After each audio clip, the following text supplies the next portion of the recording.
If you want to switch your Facebook Meta Business page to a standard business page, it's essential to clarify that a Meta Business page refers to a page managed through the Meta Business Suite or Business Manager, and you cannot switch it to a standard business page, but you can adjust its management method by removing it from Meta Business Suite or Business Manager if desired.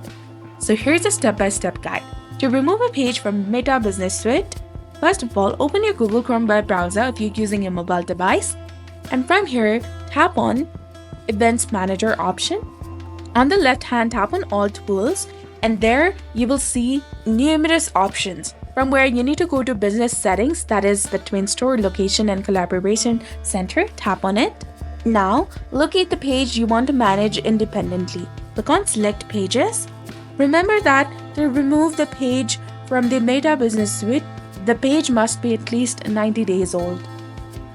And after you select your page, remove it, and you may need admin privileges, and this removes the page and it will revert to being managed directly through your personal Facebook account.